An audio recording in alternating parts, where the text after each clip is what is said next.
অসমৰ অৰাজপত্ৰিত কৰ্মচাৰীসকলৰ চাকৰিকাল বৃদ্ধিৰ ক্ষেত্ৰত এক নতুন নিয়ম আহিছে আৰু খবৰটো আপোনালোকে ইয়াতে দেখিবলৈ পাইছে। অৰাজপত্ৰিত কৰ্মচাৰীসকলৰ দৃষ্টান্তমূলক সেৱাৰ বাবে লোকসেৱক পুৰস্কাৰপ্ৰাপ্ত কৰ্মচাৰীসকলে অতিৰিক্তকৈ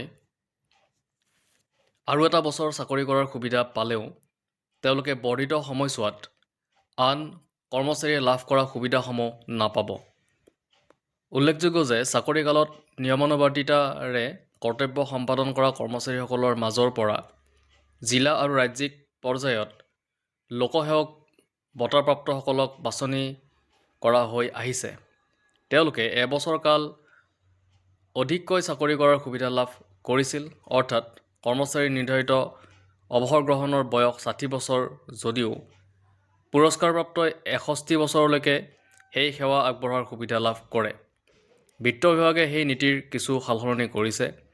প্ৰশংসাপত্ৰ আৰু নগদ ধনেৰে বঁটা প্ৰদান ব্যৱস্থা অব্যাহত থাকিব যদিও পুনৰ নিয়োগৰ সময়ছোৱাত তেওঁলোকৰ লোকসেৱা বঁটাপ্ৰাপক হিচাপে ব্যক্তিগত পদবীতহে থাকিব। বঁটা প্ৰাপকজনৰ পুনৰ নিযুক্তিৰ বাবে নতুন পদ সৃষ্টি নোহোৱাৰ ফলত অতিৰিক্তকৈ বৰ্ধিত কাল অন্ত পৰাৰ লগে লগে পদটো বিলোপ হৈ পৰিব। পুনৰ নিয়োগৰ সময়ছোৱাত লোকসেৱা বঁটা প্ৰাপকসকলে দৰমহাৰ বাৰ্ষিক বৃদ্ধি বা কোনো ধৰণৰ পদোন্নতিমূলক সুবিধাৰ অধিকাৰী নহ'ব। কোনো কাৰণতে লোকসেৱা বঁটা প্ৰাপকসকলৰ পুনৰ নিয়োগ কৰাৰ বাবে সেৱাৰত কোনো কৰ্মচাৰীৰ পদোন্নতিত প্ৰভাৱিত হ'বলৈ দিয়া নহ'ব বুলি বিত্ত বিভাগে নিৰ্দেশ জাৰি কৰিছে।